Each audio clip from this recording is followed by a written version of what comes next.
గతంలోనే గౌరవ మంత్రి గారు కూడా చెప్పినారు. నేను కూడా 1-2 సార్లు మంత్రి గారు గుర్తు చేసినాను, ఇప్పటి వరకు రాలేదు సార్.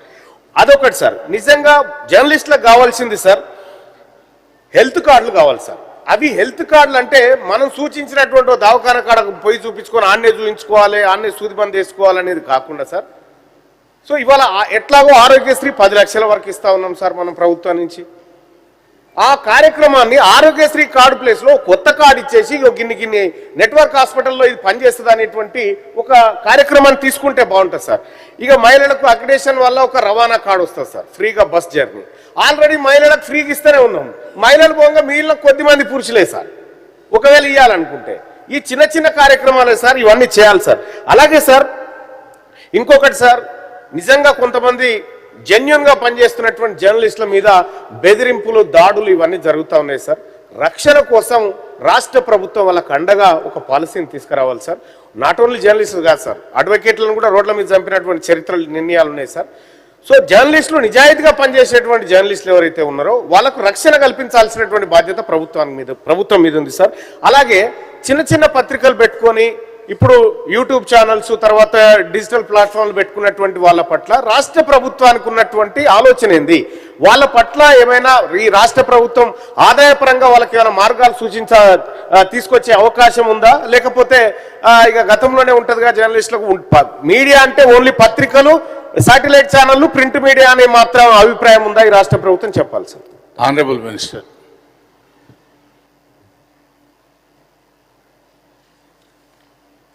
అధ్యక్ష, తమ ద్వారా గౌరవ సభ్యులు రవీంద్రరావు గారు, సత్యం గారు, తీర్మాన్ మల్లన్న గారు కొన్ని అనుబంధ ప్రశ్నలు అడగటం జరిగింది. అధ్యక్ష, ప్రధానంగా ఈ అక్రిడేషన్ కార్డులకు సంబంధించిన అంశంలో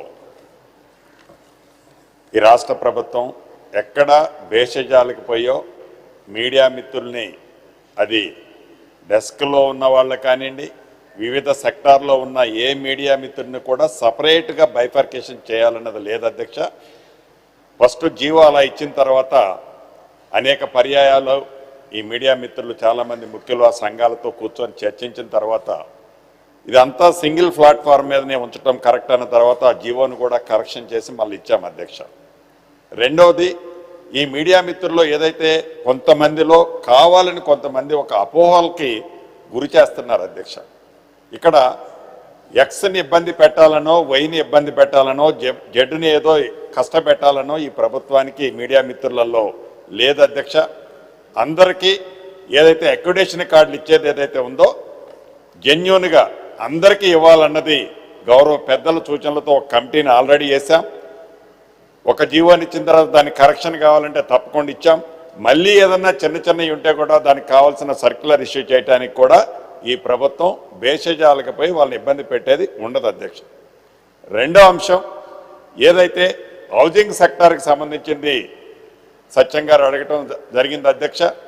ఈ ప్రభుత్వం వచ్చిన తర్వాత గతంలో శాంక్షన్ అయి పెండింగ్ ఉన్న వాటిని ఈ ప్రభుత్వం రిలీజ్ చేసిన కొద్ది రోజులకే ఆ ఆనందం పూర్తిగా షేర్ చేసుకోకముందే ఆనరబుల్ సుప్రీంకోర్టు నుంచి ఒక జడ్జిమెంట్ వచ్చిన కారణంగా అది అట్లా హోల్డ్ అయి ఉంది అధ్యక్ష.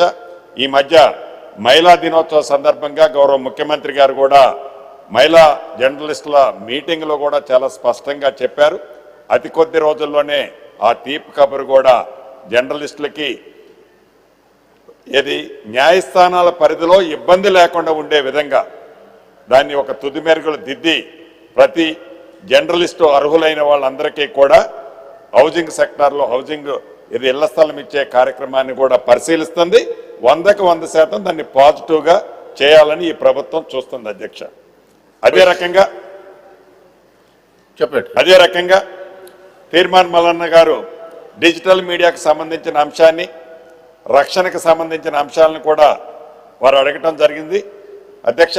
గతంలో చెప్పాను, దీన్ని ఇప్పటికే ఈ డిజిటల్ మీడియాకు సంబంధించింది ఒక షేప్కి వచ్చింది అధ్యక్ష. పాలసీ మీద రాబోయే కొద్ది రోజులు అనగానే 1-2 months లోపు ఈ డిజిటల్ మీడియాకు సంబంధించిన పాలసీని కూడా ఈ రాష్ట్ర ప్రభుత్వం ఫైనల్ చేయడానికి సిద్ధంగా ఉంది అధ్యక్ష. అదే రకంగా మీడియా మిత్రులకు రక్షణ కల్పించే దాంట్లో కూడా ఈ ప్రభుత్వం ఎప్పుడూ కూడా వెనకడుగేయదు. ఈ సమాజంలో ఉండే ప్రతి ఒక్కరికి ఏ రకమైన రక్షణ ఇస్తుందో మీడియా మిత్రులను కూడా ఫుల్గా రక్షణ ఇచ్చే బాధ్యత ఈ ప్రభుత్వానికి అధ్యక్ష ప్రభుత్వం తీసుకుంటుందని గౌరవ సభ్యులకి ఈ వేదిక ద్వారా తమర ద్వారా వారికి తెలియజేస్తున్నాను అధ్యక్ష.